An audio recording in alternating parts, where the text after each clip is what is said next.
સ્વાધીન હોવા છતાં સ્વાર્થી થાય ત્યારે નડે છે. સાચા સેવકની વૃત્તિ નાશવાન વસ્તુ ઉપર જતી જ નથી.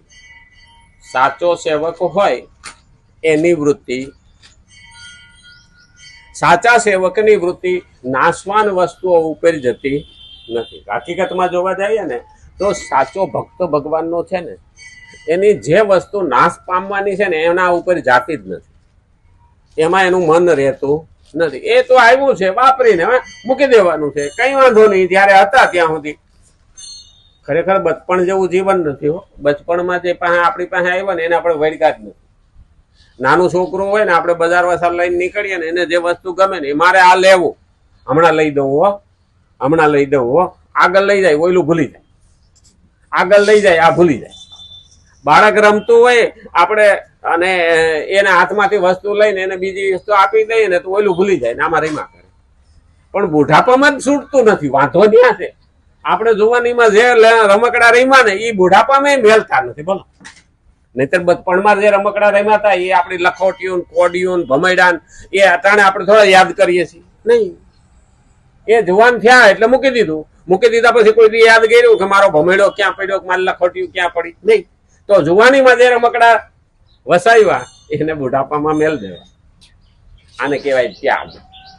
અને આ ત્યાગ જ ભગવાન તરફ આપણને લઈ જાય. કારણ કે એમાં મન રહેતું નથી. કારણ કે એ વસ્તુ નાશવાન છે, એ કાયમ ટકવાની નથી. કાં હું જઈશ ને કાં ઈ જા, બેમાંથી એક વસ્તુ તો જવાની જવાની જવાની. એટલે કીધું સાચા સેવકની વૃત્તિ નાશવાન વસ્તુઓ ઉપર જતી જ નથી. કેમ કે તેના અંતકરણમાં વસ્તુઓનું મહત્વ નથી હોતું. અંતકરણમાં વસ્તુઓનું મહત્વ થતાં જ વસ્તુઓ વ્યક્તિગત પોતાની પ્રતીત થવા લાગે છે. વસ્તુનું મહત્વ વધારે ને એટલે ભગવાનનું મહત્વ ઘટી.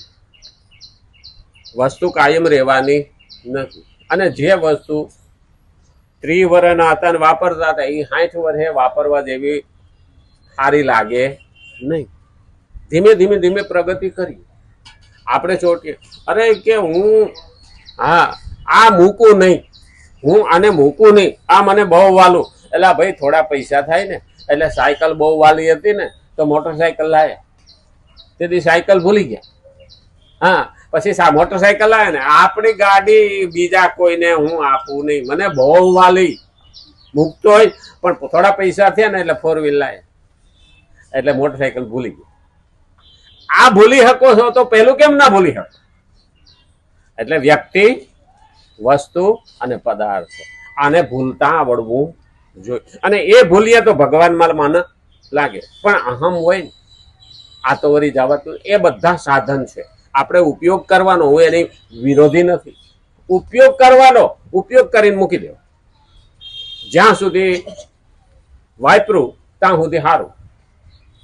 હા મને આંખોની તકલીફ થઈ ને એટલે ડોક્ટર મેં કીધું હતું હું આંખું એવું ને મોટરસાયકલ એવું તો રહેવા દે. મને કે કોકની વાહે બેસતા શીખી જાવ કે હવે પછી બહુ અભિમાન ન રખાય. મને ખબર છે કે અભિમાન ન રખાય.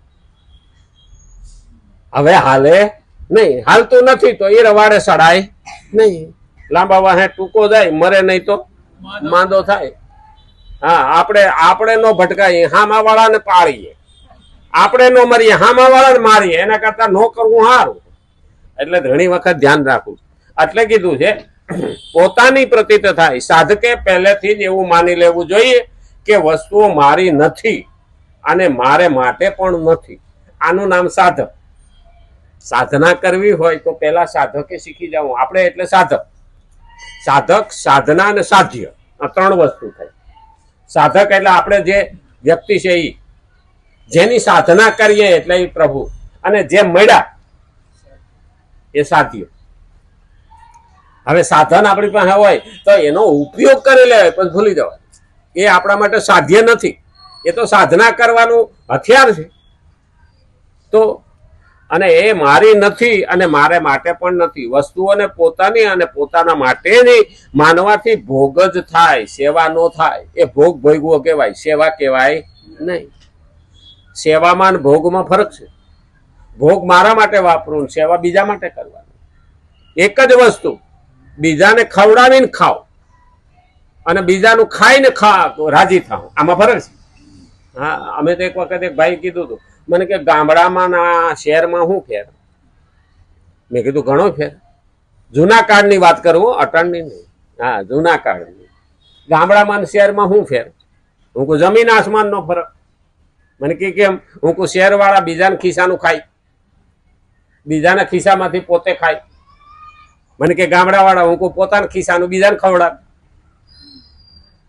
આ મહત્વનું. પેલા ગામડામાં જાઓ, આંગણિયા પૂછીને જે કોઈ આવે એને આવકારો મીઠો આપજો. કાંઈ ન હોય ને તો પાણી તો પાય, અને અહીં તો 2 રૂપિયાનો ગ્લાસ મળે, હવે તો 5 રૂપિયાની બોટલ થઈ ગઈ. આ મહત્વનું છે. આપણે ગામડામાં બપોરનો ટાઈમ હોય તો ખાવાનું કે, અને રોઢાનો ટાઈમ હોય તો ચાનું કે, ચા પીને જ. આ ગામડાવાળા પોતે મહેનત કરે, ખેતરમાં કમાણી કરે, એના પૈસા આવે, પોતાના ખિસ્સામાંથી કાઢીને બીજાને ખવડાવે. આપણે તો બીજાના ખિસ્સામાં સામે જોઈને જ હાલતા હોઈએ કે કઈ ઘરાક આવે ને એના ખિસ્સામાંથી મારા ખિસ્સામાં આવે. હા, પણ એને શું કે પાછો ધંધો. હા, એમાંથી નફો મળે એ મારે.